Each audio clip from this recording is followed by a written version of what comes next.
Morning बच्चों, कैसे हैं आप सब? बढ़िया। आप सभी का एक बार फिर से स्वागत है मेरा दूरदर्शन मेरा विद्यालय कार्यक्रम में।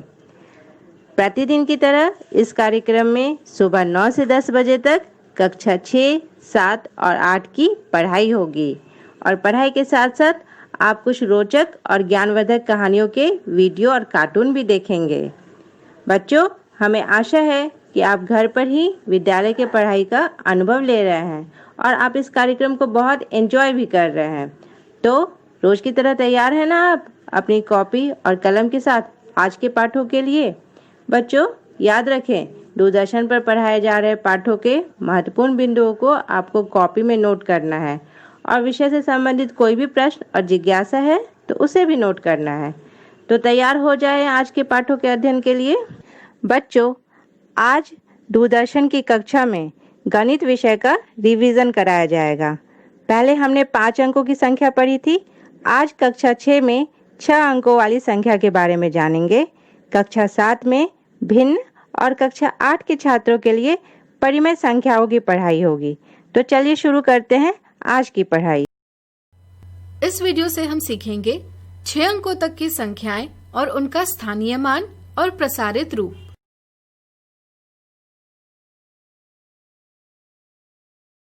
6 अंक वाली बड़ी संख्याएं हमें कई जगहों पर उपयोगी सिद्ध होती है, जैसे किसी व्यक्ति की वार्षिक आय, किसी कंपनी द्वारा बेची गई चीजों की संख्या, चुनाव में किसी प्रत्याशी को प्राप्त मत इत्यादि। ये सारा है। सारा को गणित बहुत पसंद है। सारा आज एक बहुत दिलचस्प पैटर्न बना रही है। इस पैटर्न को देखें। क्या आप अनुमान लगा सकते हैं उसने यह पैटर्न कैसे बनाया? चलिए जानते हैं उसने यह पैटर्न कैसे बनाया। एक अंक की सबसे बड़ी संख्या है 9। इसमें 1 मिलाने पर 10, यह सबसे छोटी 2 अंकों वाली संख्या प्राप्त होती है। इसी तरह 2 अंकों वाली सबसे बड़ी संख्या 99, 99 के साथ 1 मिलाने पर 100, यह 3 अंकों वाली सबसे छोटी संख्या प्राप्त होती है।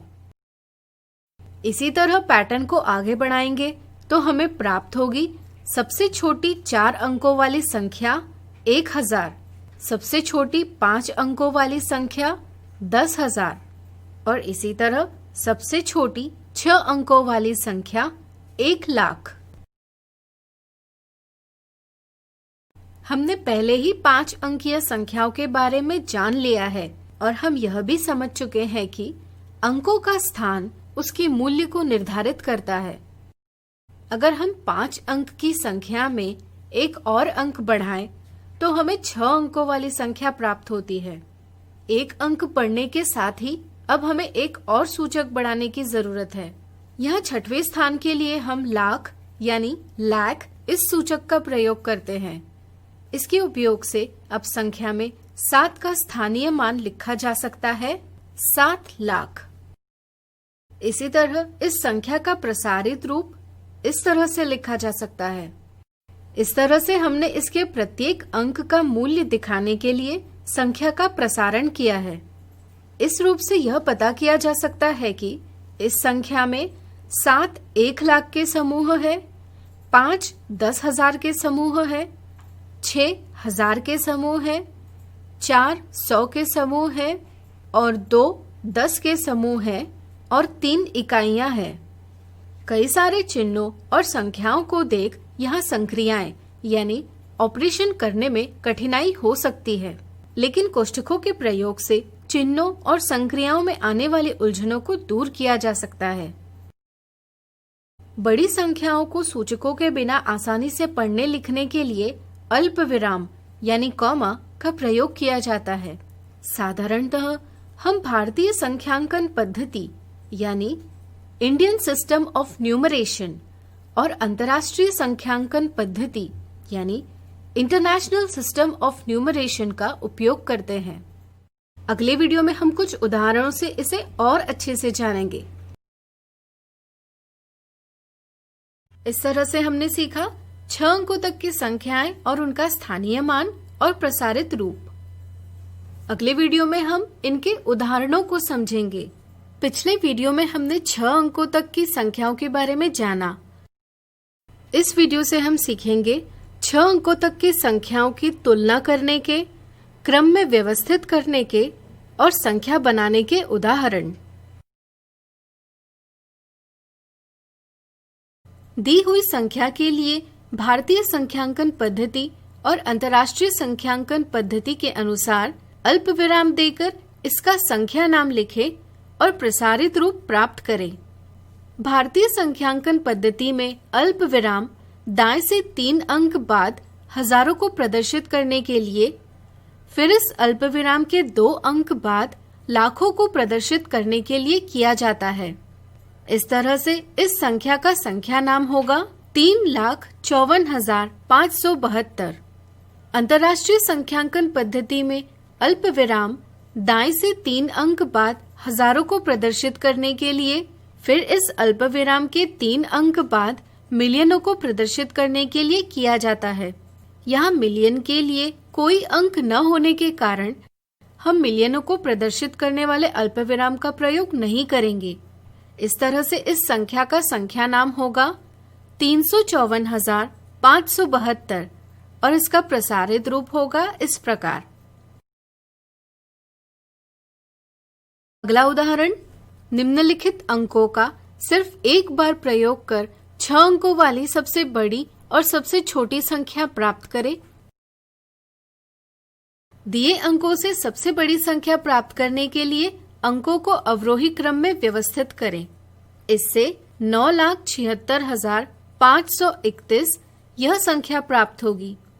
इसी तरह दिए अंकों से सबसे छोटी संख्या प्राप्त करने के लिए अंकों को आरोही क्रम में व्यवस्थित करें।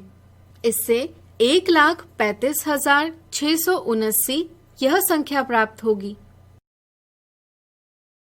अगला उदाहरण, टेलीविजन बनाने वाली कंपनी एक टेलीविजन का मूल्य 8,999 रुपए निर्धारित करती है।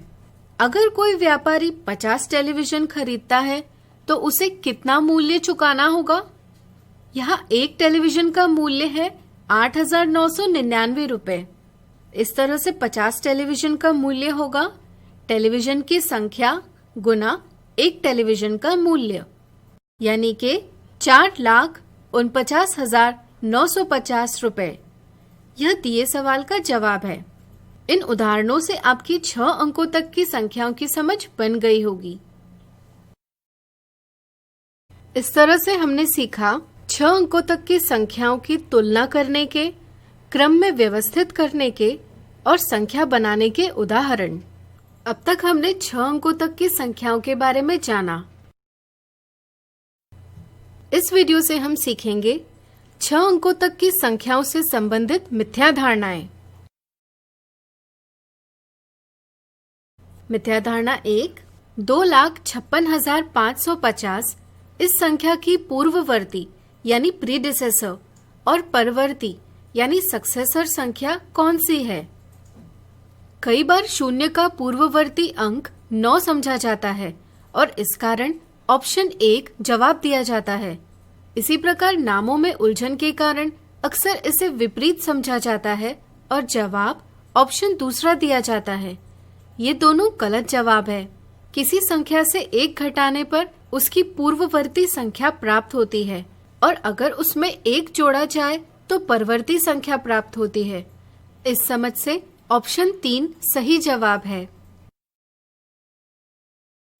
मिथ्या धारणा 2, 113 अल्पविराम 180 का संख्या नाम क्या है? अल्पविरामों का प्रयोग सिर्फ संख्यांकों के लिए किया जाता है, न कि संख्या नामों के साथ। इसलिए ऑप्शन 1 और ऑप्शन 2 गलत है। ऑप्शन 1 इसलिए भी गलत है क्योंकि दी संख्या अंतर्राष्ट्रीय संख्यांकन पद्धति में व्यक्त की है, लेकिन संख्या नाम भारतीय संख्यांकन पद्धति के अनुसार दिया है। सही समझ से बिना अल्पविराम वाला और अंतर्राष्ट्रीय संख्यांकन पद्धति के अनुसार दिया 113,180 संख्या नाम ही सही है। मिथ्या धारणा 3, 205,635 के लिए संख्यांक यानी न्यूमरल लिखें। कई बार संख्या नाम से संख्यांक लिखते समय शून्य को नजरअंदाज कर दिया जाता है। इससे ऑप्शन 1 यह गलत जवाब प्राप्त होता है। इसी तरह अंतर्राष्ट्रीय संख्यांकन पद्धति के समझ में उलझन के कारण ऑप्शन 2 या ऑप्शन 3 ये गलत जवाब दिए जाते हैं। अंकों को व्यक्त करने की सही समझ से ऑप्शन 4 सही जवाब है। इस तरह से हमने सीखा 6 अंकों तक की संख्याओं से संबंधित मिथ्या धारणाएं। इन मिथ्या धारणाओं को दूर कर अब आपकी 6 अंकों तक की संख्याओं की समझ अच्छे से बन गई होगी। वो डॉक्टर साहब हैं? भाई साहब खांसी और बुखार था, सोचा चेक करवा लूं।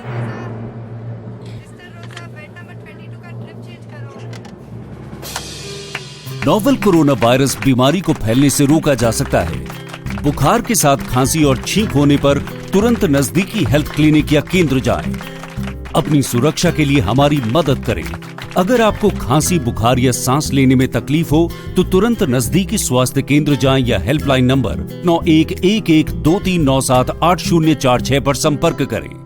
आज हम सीखेंगे भिन्न के निम्नलिखित प्रकार: उचित भिन्न, विषम भिन्न और मिश्रित भिन्न।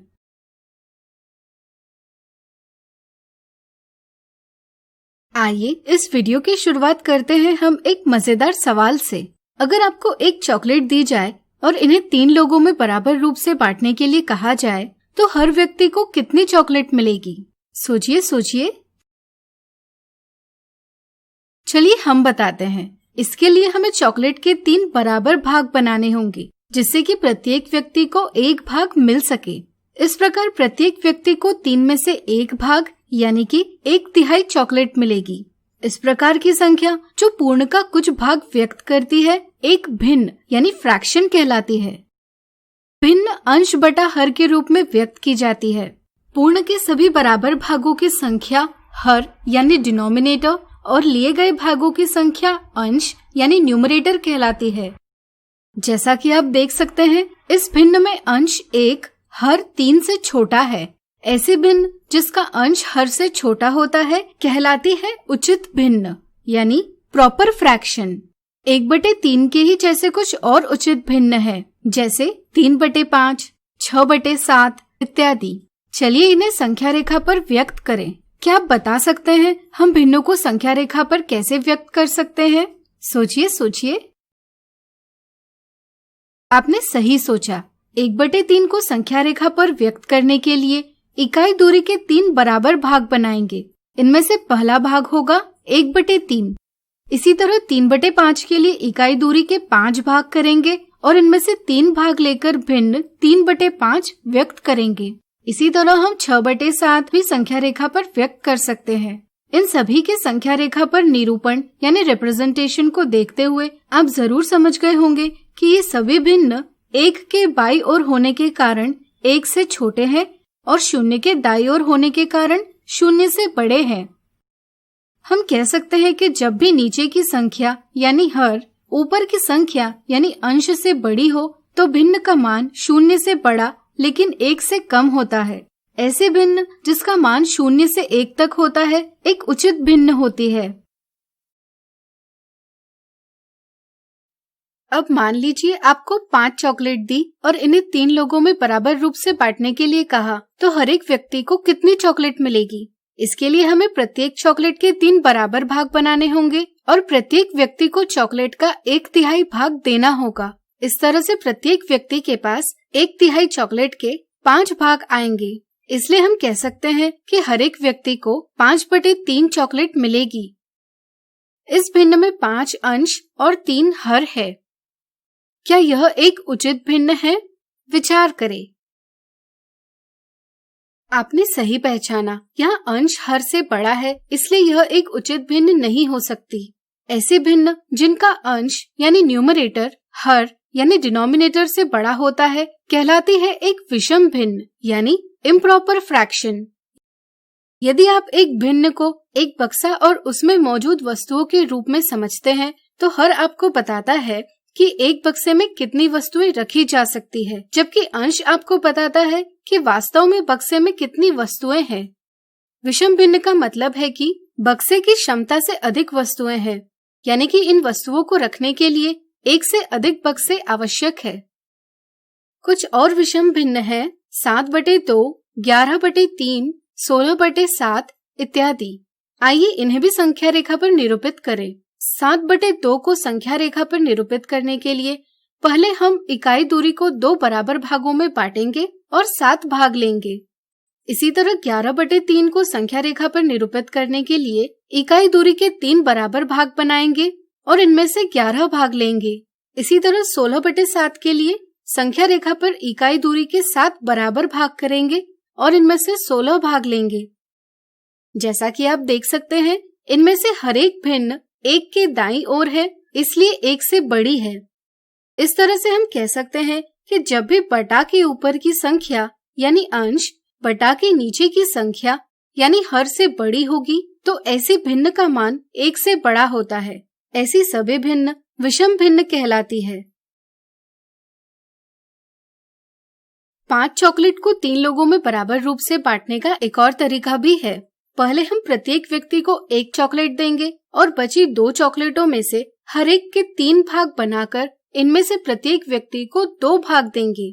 इस तरह से प्रत्येक व्यक्ति के पास एक पूर्ण चॉकलेट है और 3 में से 2 भाग है।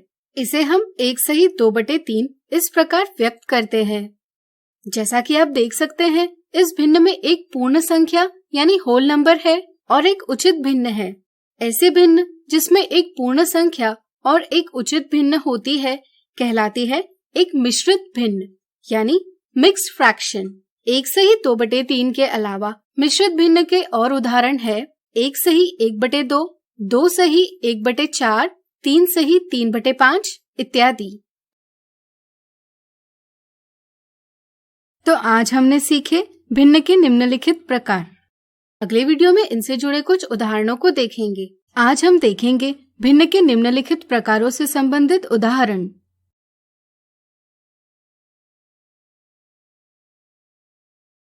निम्नलिखित में से उचित भिन्न यानी प्रॉपर फ्रैक्शन, विषम भिन्न यानी इम्प्रॉपर फ्रैक्शन और मिश्रित भिन्न यानी मिक्स्ड फ्रैक्शन पहचानिए।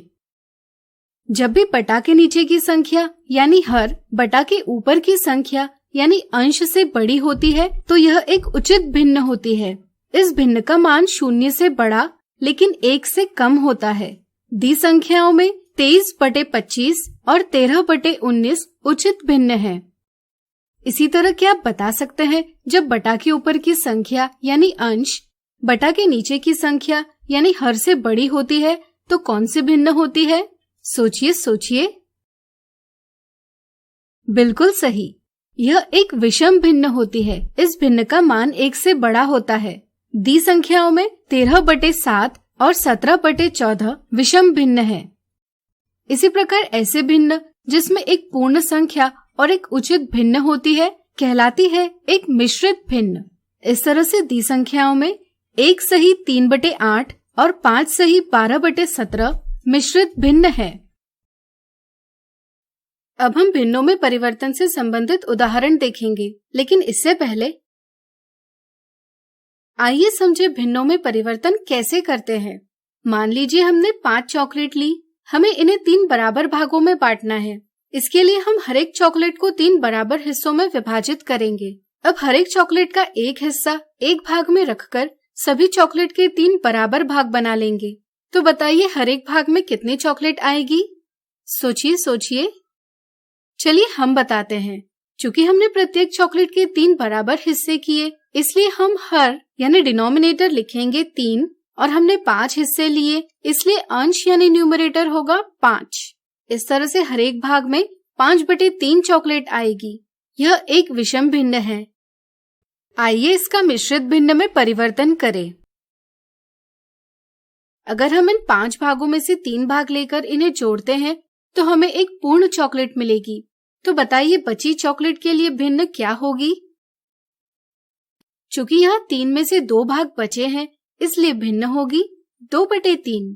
इस तरह से एक पूर्ण और 2/3 चॉकलेट एक साथ 1 सही 2/3 इस प्रकार भी व्यक्त की जा सकती है। गणित में यह परिवर्तन करने के लिए हम अंश को हर से भाग देते हैं, यानी कि भिन्न 5/3 को विभाजन के रूप में व्यक्त करते हैं। फिर हम भाग देकर भागफल यानी कोशेंट और शेषफल यानी रिमाइंडर प्राप्त करते हैं और फिर मिश्रित भिन्न को इस प्रकार व्यक्त करते हैं। इससे मिश्रित भिन्न प्राप्त होगी 1/2/3। इसी तरह अगर मिश्रित भिन्न 1/2/3 का विषम भिन्न में परिवर्तन करना होगा तो यह हम कैसे करेंगे? जैसा कि आप देख सकते हैं यहाँ हर 3 है, इसलिए हम सभी पूर्ण चॉकलेट के 3 बराबर भाग बनाएंगे। यहाँ सभी भागों की गिनती है 5 और हर है 3, इसलिए विषम भिन्न लिखी जाएगी 5/3। गणित में यह परिवर्तन करने के लिए पहले हम पूर्ण संख्या को हर से गुणा कर अंश में जोड़ते हैं। जैसे यहाँ 1 को 3 से गुणा कर इसमें 2 जोड़ने पर परिणाम 5 प्राप्त होगा, यानी कि पहले हम सभी लिए गए भागों की संख्या प्राप्त करते हैं और फिर परिणाम के नीचे एक पूर्ण को कितने भागों में विभाजित किया है इसकी संख्या हर के स्थान पर रखते हैं। इससे हमें भिन्न 5/3 प्राप्त होती है जो एक विषम भिन्न है। इस प्रकार हम विषम भिन्न को मिश्रित भिन्न में और मिश्रित भिन्न को विषम भिन्न में व्यक्त कर सकते हैं। अगला उदाहरण, निम्नलिखित में से कौन सा कथन सही है? अगर 40 मीटर रस्सी के 7 भाग बनाने हैं तो हर एक भाग की लंबाई 40 का 7 से विभाजन की संक्रिया से प्राप्त की जा सकती है। इसी को हम भिन्न के रूप में व्यक्त करते हैं 40/7 मीटर। इस तरह से पहला ऑप्शन सही है। 40/7 मीटर यह लंबाई विषम भिन्न के रूप में व्यक्त की गई है। आइए इसे मिश्रित भिन्न के रूप में व्यक्त करें।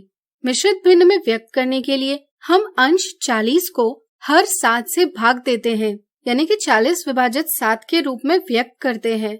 भाग देने पर भागफल 5 मिलता है और शेषफल 5 मिलता है और फिर हम मिश्रित भिन्न को इस प्रकार व्यक्त करते हैं। इस तरह से यहाँ मिश्रित भिन्न होगी 5 सही 5/7, यानी कि दूसरा कथन भी सही है। आज हमने देखे भिन्न के निम्नलिखित प्रकारों से संबंधित उदाहरण। अगले वीडियो में इनसे जुड़ी कुछ मिथ्या धारणाओं को दूर करेंगे। आज हम देखेंगे भिन्न के निम्नलिखित प्रकारों से संबंधित मिथ्या धारणाएं।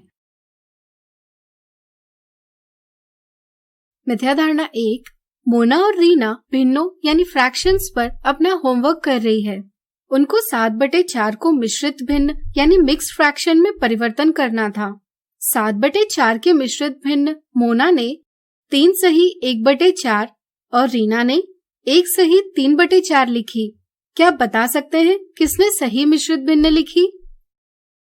कई बार विषम भिन्न यानी इम्प्रॉपर फ्रैक्शन से मिश्रित भिन्न में परिवर्तन करते समय भागफल और शेषफल को भिन्न में सही प्रकार से व्यक्त नहीं किया जाता।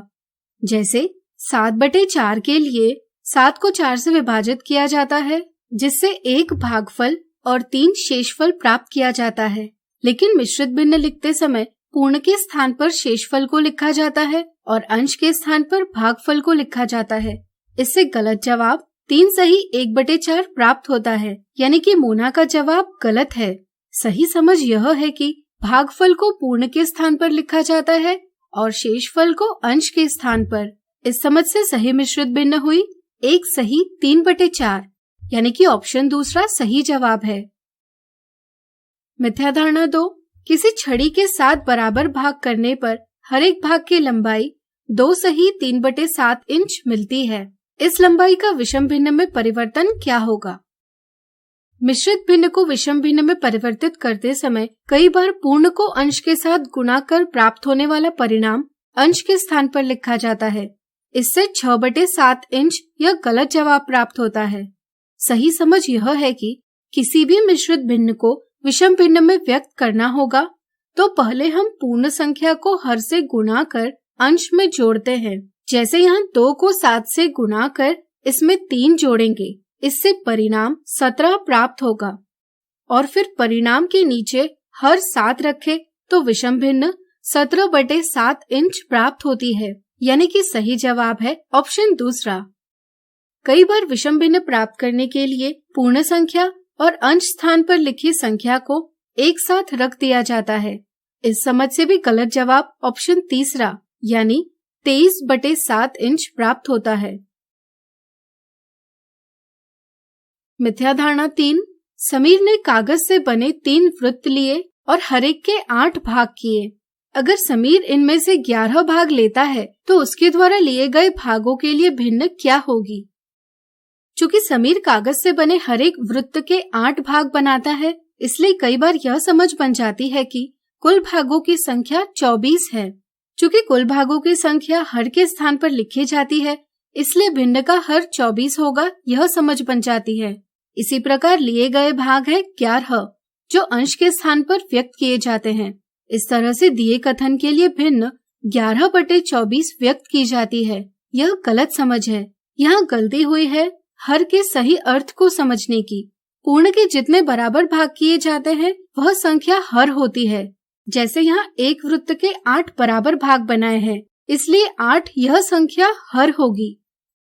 समीर ने कागज के हर एक वृत्त को 8 बराबर भागों में विभाजित किया है, इसलिए हम कह सकते हैं कि यहाँ एक पूर्ण बनता है 8 भागों से। कागज के वृत्त को विभाजित कर इनमें से समीर ने 11 भाग लिए। इनमें से 8 भाग व्यवस्थित कर हम एक पूर्ण बना सकते हैं।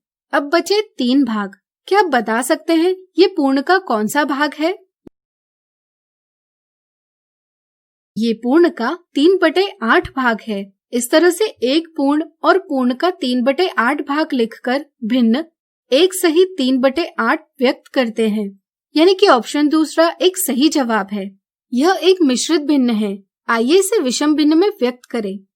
किसी भी मिश्रित भिन्न को विषम भिन्न में व्यक्त करना होगा तो पहले हम पूर्ण संख्या को हर से गुणा कर अंश में जोड़ते हैं। जैसे यहाँ 1 को 8 से गुणा कर इसमें 3 जोड़ेंगे, इससे परिणाम 11 प्राप्त होगा और फिर परिणाम के नीचे हर 8 रखे तो विषम भिन्न 11/8 प्राप्त होती है। इस तरह से अब आप समझ ही गए होंगे कि भिन्न के रूप में व्यक्त करने के लिए हर के स्थान पर किसी एक पूर्ण के सभी बराबर भागों की संख्या लिखी जाती है और अंश के स्थान पर लिए गए भागों की संख्या, यानी कि ऑप्शन तीसरा भी सही है।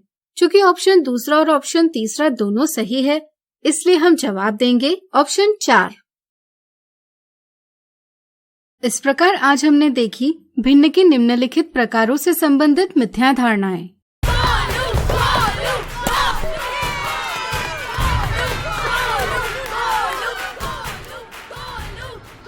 बैटिंग तो अर्जुन कर रहा है, तो सब गोलू के लिए क्यों चीयर कर रहे हैं? वो तो घर पर बैठा है। अरे तुम्हें नहीं पता, वो इसलिए नहीं आया ताकि हमें इन्फेक्शन ना हो। नोवेल कोरोना वायरस बीमारी को फैलने से रोका जा सकता है। बुखार के साथ खांसी और छींक होने पर सार्वजनिक जगहों से दूर रहकर इसे फैलने से रोक सकते हैं। अपनी सुरक्षा के लिए हमारी मदद करें। अगर आपको खांसी, बुखार या सांस लेने में तकलीफ हो तो तुरंत नजदीकी स्वास्थ्य केंद्र जाएं या हेल्पलाइन नंबर 911123978046 पर संपर्क करें। आज हम सीखेंगे परिमेय संख्याओं पर की जाने वाली विभिन्न संक्रियाओं का साहचर्य गुण।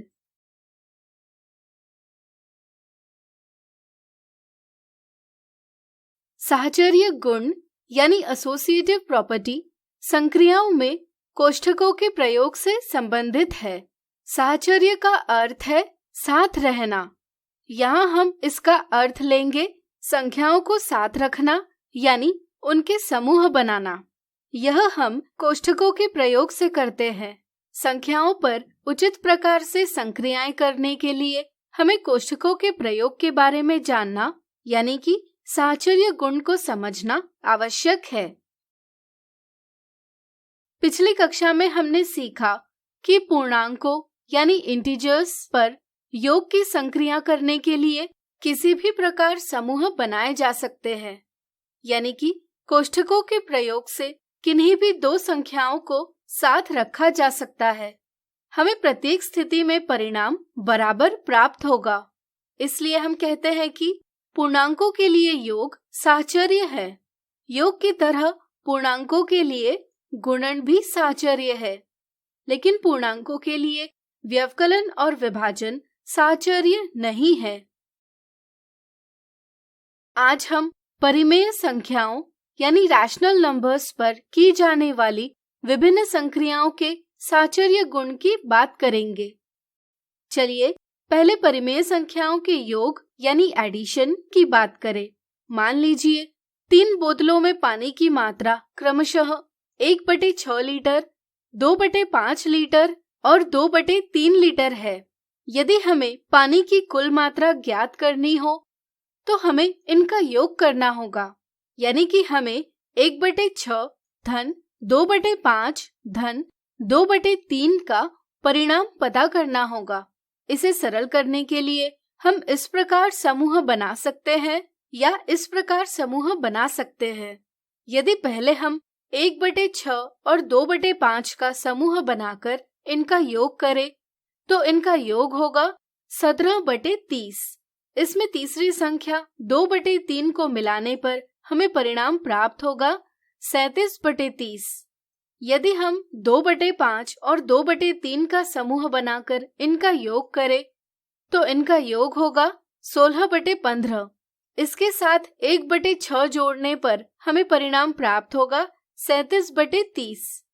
यहाँ दोनों स्थितियों से हमें पता चलता है कि सभी बोतलों में पानी की कुल मात्रा 37/30 लीटर है। चूंकि दोनों स्थितियों में परिणाम समान है, इसलिए हम कह सकते हैं कि परिमेय संख्याओं का योग किसी भी प्रकार समूह बनाकर किया जा सकता है, यानी कि परिमेय संख्याओं के लिए योग साहचर्य है। व्यापक रूप में परिमेय संख्याएं a, b, c के लिए कोष्ठक में a धन b धन c बराबर a धन कोष्ठक में b धन c है।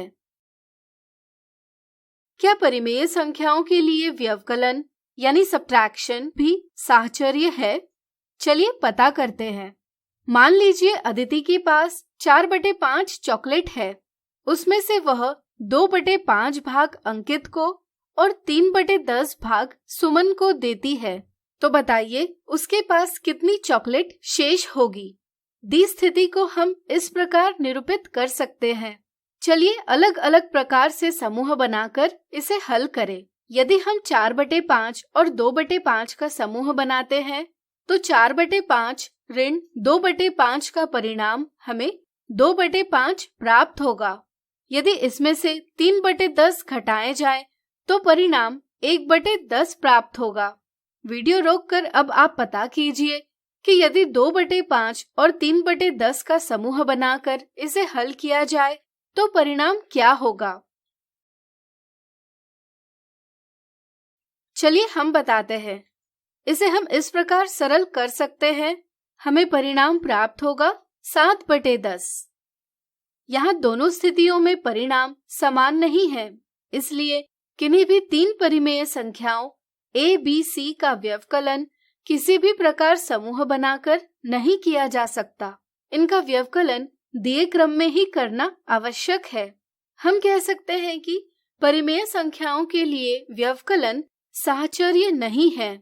यहाँ पहली स्थिति का परिणाम सही और दूसरी स्थिति का परिणाम गलत है। इसलिए हम कह सकते हैं कि अदिति के पास 1/10 चॉकलेट शेष है। वीडियो रोककर अब आप किन्हीं भी 3 परिमेय संख्याओं का अलग अलग प्रकार से समूह बनाकर गुणन यानी मल्टीप्लिकेशन कीजिए। क्या परिणाम बराबर है? तो क्या परिमेय संख्याओं के लिए गुणन साहचर्य है? बिल्कुल सही। परिमेय संख्याओं a, b, c का गुणन किसी भी प्रकार समूह बनाकर किया जा सकता है। परिणाम हमेशा बराबर प्राप्त होगा। इसलिए हम कह सकते हैं कि परिमेय संख्याओं के लिए गुणन साहचर्य है। यहाँ दोनों स्थितियों में परिणाम बराबर है। इसी तरह चलिए पता करें कि परिमेय संख्याओं के लिए विभाजन यानी डिवीजन साहचर्य है या नहीं। यदि हम 6/7 विभाजित 4/3 विभाजित 1/12 को इस प्रकार सरल करेंगे तो परिणाम 54/7 प्राप्त होगा। लेकिन यदि हम इसे इस प्रकार सरल करेंगे तो हमें परिणाम 3/56 प्राप्त होगा। यहाँ दोनों स्थितियों में परिणाम बराबर नहीं है। इसलिए परिमेय संख्याओं A, B, C का विभाजन किसी भी प्रकार समूह बनाकर नहीं किया जा सकता। इसे दिए गए क्रम में ही करना आवश्यक है। इसलिए हम कह सकते हैं कि परिमेय संख्याओं के लिए विभाजन साहचर्य नहीं है। इस तरह से यहाँ पहली स्थिति का परिणाम सही और दूसरी स्थिति का परिणाम गलत है। अब आप जान गए होंगे कि परिमेय संख्याओं के लिए योग और गुणन साहचर्य है, लेकिन व्यवकलन और विभाजन साहचर्य नहीं है। आज हमने सीखा परिमेय संख्याओं पर की जाने वाली विभिन्न संक्रियाओं का साहचर्य गुण। अगले वीडियो में कुछ मजेदार उदाहरणों से इसे और अच्छे से जानेंगे। आज हम देखेंगे परिमेय संख्याओं की विभिन्न संक्रियाओं के साहचर्य गुण से संबंधित उदाहरण।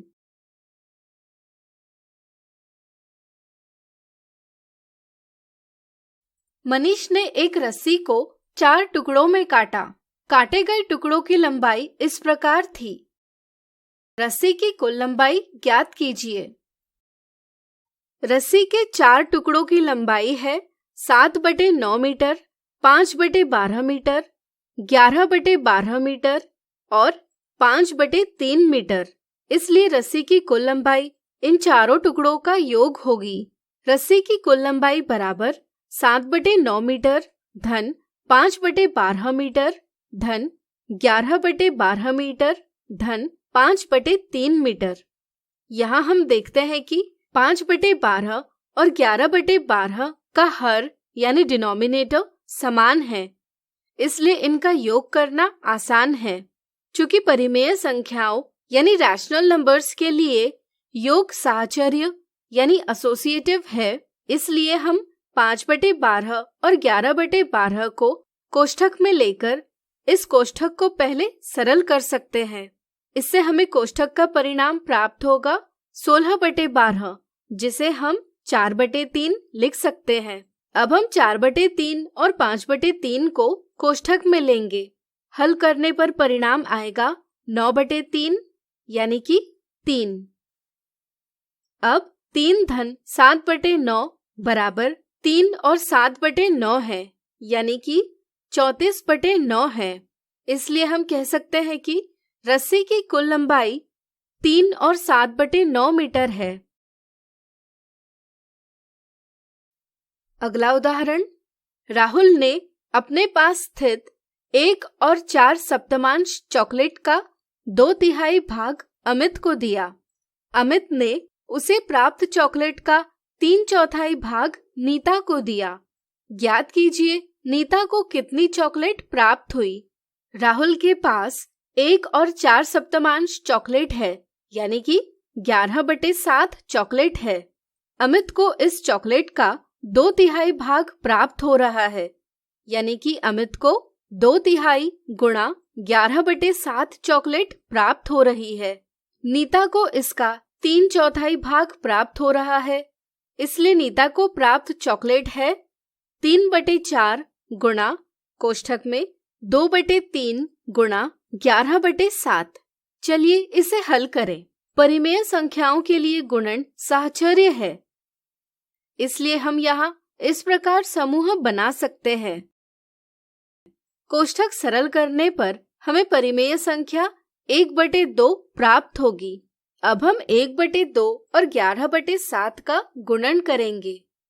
इससे हमें परिणाम प्राप्त होगा 11/14। इस तरह से नीता को कुल चॉकलेट का 11/14 भाग प्राप्त हुआ है। अगला उदाहरण, सुनीता और मनीषा 68 विभाजित 17/25 विभाजित 17/25 को हल कर रहे थे। दोनों ने दर्शाए प्रकार से इसे सरल किया, लेकिन दोनों का परिणाम अलग अलग आया। क्या आप बता सकते हैं किसका उत्तर सही है और क्यों? परिमेय संख्याओं के लिए विभाजन साहचर्य नहीं है, यानी कि विभाजन की संक्रिया में किसी भी प्रकार समूह नहीं बनाए जा सकते। यहाँ मनीषा ने गलत प्रकार से समूह बनाया है, जिससे उसे गलत जवाब प्राप्त हुआ है। परिमेय संख्याओं का विभाजन दिए गए क्रम से ही किया जाना आवश्यक है। सुनीता यह बात अवश्य जानती होगी, इसलिए उसे सही परिणाम प्राप्त हुआ है। तो आज हमने देखे परिमेय संख्याओं की विभिन्न संक्रियाओं के साहचर्य गुण से संबंधित उदाहरण। आज हम सीखेंगे परिमेय संख्याओं के तत्समक और प्रतिलोम के बारे में।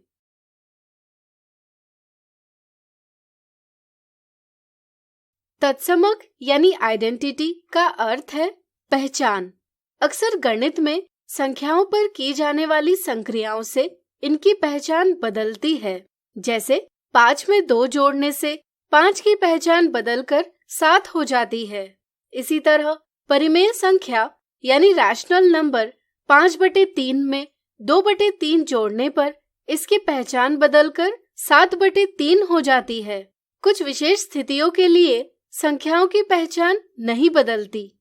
जैसे सभी परिमेय संख्याओं में 0 एकमात्र ऐसी संख्या है जिसके साथ यदि किसी परिमेय संख्या का योग किया जाता है तो परिणाम हमेशा वह परिमेय संख्या आता है, यानी कि उस परिमेय संख्या की पहचान नहीं बदलती। हम कहते हैं कि 0 परिमेय संख्याओं के लिए एक योज्य तत्समक यानी एडिटिव आइडेंटिटी है। व्यापक रूप में परिमेय संख्या p/q के लिए p/q-0 बराबर 0-p/q बराबर p/q है। उदाहरण के लिए 2/3-0 या 0-2/3 का परिणाम 2/3 ही आता है। ऋण 15/4-0 या 0-15/4 का परिणाम ऋण 15/4 ही आता है। इसी तरह सभी परिमेय संख्याओं में एकमात्र ऐसी संख्या है जिसके साथ यदि किसी परिमेय संख्या का गुणन किया जाता है तो परिणाम हमेशा वह परिमेय संख्या आता है, यानी कि उस परिमेय संख्या की पहचान नहीं बदलती। हम कहते हैं कि एक परिमेय संख्याओं के लिए एक गुणात्मक तत्समक यानी मल्टीप्लिकेटिव आइडेंटिटी है। व्यापक रूप में परिमेय संख्या p/q के लिए p/q गुणा 1 बराबर 1 गुणा p/q बराबर p/q है।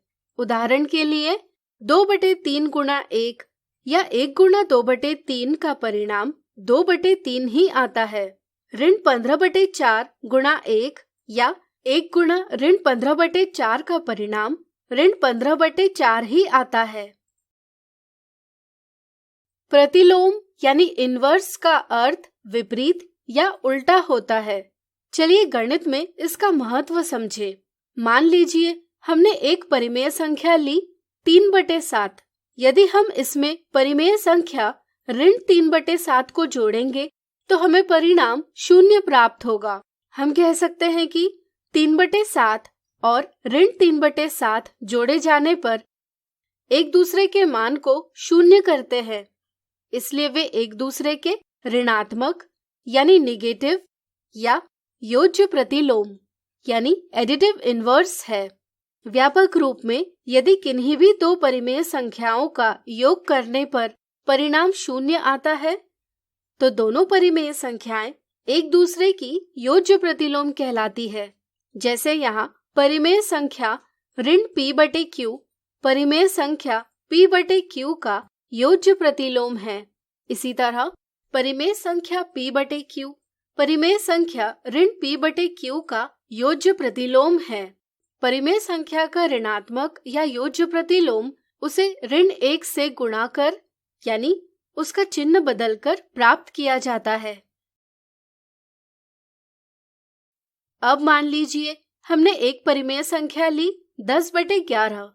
क्या आप ऐसी परिमेय संख्या बता सकते हैं जिसका इस संख्या से गुणन करने पर परिणाम 1 आएगा?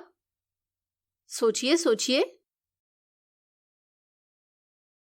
बिल्कुल सही, ऐसी संख्या होगी 11/10। यदि एक परिमेय संख्या a/b का गुणन दूसरी परिमेय संख्या c/d से करने पर यदि गुणनफल 1 आता है तो हम कहते हैं कि परिमेय संख्याएं A/B और C/D एक दूसरे की गुणात्मक प्रतिलोम या व्युत्क्रम यानी रेसिप्रोकल है। किसी शून्येतर परिमेय संख्या का गुणात्मक प्रतिलोम उसके अंश और हर को परस्पर बदलकर प्राप्त किया जाता है। तो अब आपको योज्य तत्समक, गुणात्मक तत्समक, योज्य प्रतिलोम और गुणात्मक प्रतिलोम की समझ बन गई होगी।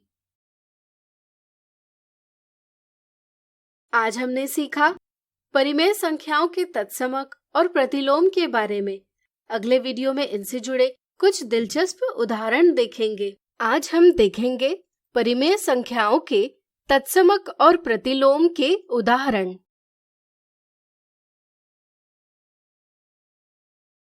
ऋण 6/7 के योज्य प्रतिलोम यानी एडिटिव इनवर्स और गुणात्मक प्रतिलोम यानी मल्टीप्लिकेटिव इनवर्स का गुणनफल ज्ञात कीजिए। यदि किन्हीं भी दो परिमेय संख्याओं यानी रैशनल नंबर्स का योग करने पर परिणाम 0 आता है तो दोनों परिमेय संख्याएं एक दूसरे की योज्य प्रतिलोम कहलाती है। तो क्या आप बता सकते हैं कि ऋण 6/7 का योज्य प्रतिलोम क्या है? सोचिए सोचिए। बिल्कुल सही। चूंकि ऋण 6/7 धन 6/7 बराबर 0 है, इसलिए ऋण 6/7 का योज्य प्रतिलोम 6/7 है। इसी तरह यदि किन्हीं भी दो परिमेय संख्याओं का गुणन करने पर परिणाम 1 आता है तो दोनों परिमेय संख्याएं एक दूसरे की गुणात्मक प्रतिलोम कहलाती है। चूंकि ऋण 6/7 गुणा ऋण 7/6 बराबर 1 है, इसलिए हम कह सकते हैं कि ऋण 6/7 का गुणात्मक प्रतिलोम ऋण 7/6 है। क्या आप बता सकते हैं कि यहाँ हमने ऋण चिन्ह यानी निगेटिव साइन का स्थान क्यों नहीं बदला? सोचिए सोचिए। बिल्कुल सही, क्योंकि ऋण 6/7 का गुणात्मक प्रतिलोम 7/6 है, लेकिन इसके अंश यानी न्यूमरेटर और हर यानी डिनोमिनेटर दोनों को हम ऋण 1 से गुणा करेंगे तो संख्या के मान में परिवर्तन नहीं होगा और हमें प्राप्त होगा ऋण 7/6। ध्यान रहे, साधारणतः हम ऋण चिन्ह अंश के साथ दर्शाते हैं। अब हम ऋण 6/7 के योज्य प्रतिलोम 6/7 और गुणात्मक प्रतिलोम ऋण 7/6 का गुणनफल ज्ञात करेंगे। यह होगा 6/7 गुणा ऋण 7/6 बराबर ऋण 1। इसलिए ऋण 1 दिए सवाल का जवाब है। अगला उदाहरण, परिमेय संख्या 3/10 में कौन सी परिमेय संख्या जोड़ने पर परिणाम 3/10 प्राप्त होगा? हम जानते हैं कि केवल 0 ही ऐसी परिमेय संख्या है जिसे किसी भी संख्या से योग करने पर परिमेय संख्या में कोई बदलाव नहीं आता। इसलिए परिमेय संख्याओं के योग के लिए 0 एक योज्य तत्समक यानी एडिटिव आइडेंटिटी कहलाता है। अब यदि हम 3/10 में 0 जोड़ेंगे तो परिमेय संख्या 3/10 में कोई बदलाव नहीं आता, यानी कि वांछित परिमेय संख्या 0 है। अगला उदाहरण, निम्नलिखित को सरल कीजिए। यहाँ पहले हम गुणन की संक्रिया को हल करेंगे। 7/8 गुणा 2/3 को सरल करके हमें 7/12 प्राप्त होगा। अब हम योग के क्रम विनिमेय गुण यानी कम्यूटेटिव प्रॉपर्टी की सहायता से संख्याओं का क्रम बदलेंगे और साहचर्य गुण यानी एसोसिएटिव प्रॉपर्टी की सहायता से इनके इस प्रकार समूह बनाएंगे। इस कोष्ठक में हम देख सकते हैं कि 3/4 और ऋण 3/4 एक दूसरे के योज्य प्रतिलोम है, इसलिए इनका योग 0 आएगा। इसी तरह इस कोष्ठक का भी योग 0 ही आएगा। 4/9 धन 0 धन 0। चूंकि 0 एक योज्य तत्समक है, इसलिए योग में 4/9 के साथ 0 का योग किया जाने पर परिणाम 4/9 ही आएगा। इसलिए यहाँ परिणाम होगा 4/9। तो आज हमने देखे परिमेय संख्याओं के तत्समक और प्रतिलोम के उदाहरण। अगले वीडियो में इनसे जुड़ी कुछ मिथ्या धारणाएं देखेंगे। आज हम देखेंगे परिमेय संख्याओं के तत्समक और प्रतिलोम से संबंधित मिथ्या धारणाएं।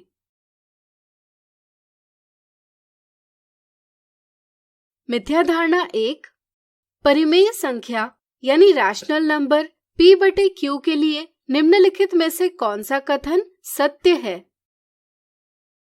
कुछ बच्चों को योज्य तत्समक यानी एडिटिव आइडेंटिटी और योज्य प्रतिलोम यानी एडिटिव इनवर्स की समझ में भ्रम होता है। वे सोचते हैं कि आईने में दिखाई देने वाली प्रतिमा के जैसे परिमेय संख्या p/q का योज्य तत्समक ऋण p/q है, इसलिए वे ऑप्शन 1 जवाब देते हैं, जो कि एक गलत जवाब है।